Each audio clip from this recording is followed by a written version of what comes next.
So in the previous lesson, you saw how the choice of collection or split iterator can have a difference and impact on the ordering of results. Now let's take a look at the choice of operations and how they can affect the ordering of the results. So these would be different types of intermediate operations or terminal operations. And again, we'll take a look at a bunch of different examples that all come from my EX21 project in my Java 8 folder in my live lessons GitHub repository. So certain intermediate operations affect ordering behavior. And let's take a look at some examples. Sorted, unordered, skip, and limit. Those all have an impact on the order in which things run. Now let's take a look at some examples here to make this more clear. Here we have similar input. I think it's identical input to what we looked at when we were looking at the collections impact. We have 2, 3, 1, 4, 2. That's created using the asList factor method on the arrays utility class to make ourselves a list of integer. By the way, the reason we don't use the list of method here is because that creates an immutable list, whereas we want a mutable list because we're going to do some things to it as part of the stream.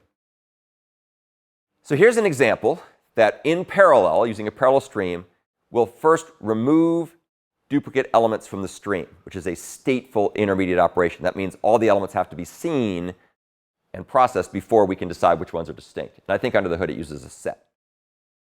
And then, as we did before, we're going to filter things out and multiply. We're going to filter out even numbers, or only allow even numbers, and then multiply them by 2. And then here, we're going to limit the number of operations in the stream using the limit method. This is a short-circuiting intermediate operation that will limit the processing to the first number of elements. In a parallel stream, that is a bit of a headache to compute. It works fine, it just won't be very fast, because it has to keep track of all the processing that's taking place in order to decide when the limit is reached. So the results here must be 4 followed by 8, because we're getting rid of the odd numbers and we don't allow duplicates, because we've got to use the distinct operation. However, the code could be slower than we might otherwise want, because limit and distinct have stateful semantics that tend to some extent, impede the behavior of and the performance of parallel streams. One way to address this would be to tell the stream, even though this thing, even though we have some other properties, I want this to be unordered. I don't care the order in which things are processed. So if we do this and then we run the test again, we may get better behavior because it's not going to be worrying about trying to maintain in counter order. So we could get results back that would be 4 followed by 8, or 8 followed by 4, or so on. So in counter order need not be maintained. So that might make the code run a little bit faster. Although you're probably better off using other techniques here and avoiding the use of distinct, maybe even the effects of using limit, but that's debatable whether or not it's a win. In general, if you start using limit a lot, you may want to double think or think twice about whether you need to use a parallel stream. Let's now talk about terminal operations that affect order.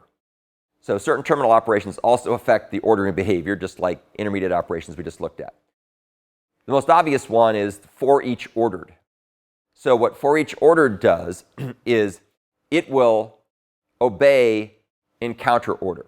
So if the values come in 2, 3, 1, 4, 2, and we do a bunch of processing here, and we use for each ordered to add the results to this results local variable, then the encounter order will be maintained even after we do all the various processing here in parallel.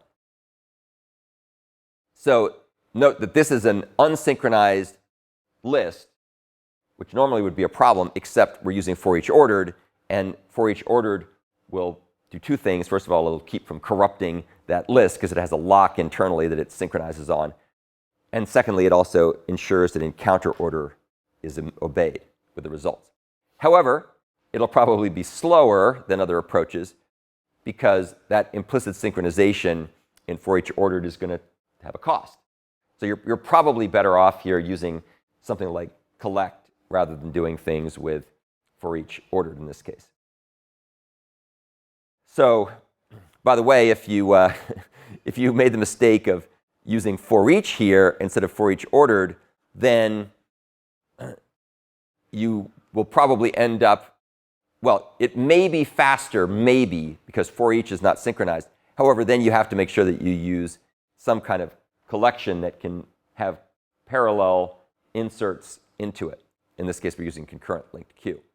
So this is, I wouldn't do this. So what you're better off doing here, most likely, is using something like collect, which maintains the order in whatever way you want and is much more efficient and much less error prone. Okay, so that's a quick overview of how the choice of operations can affect the results.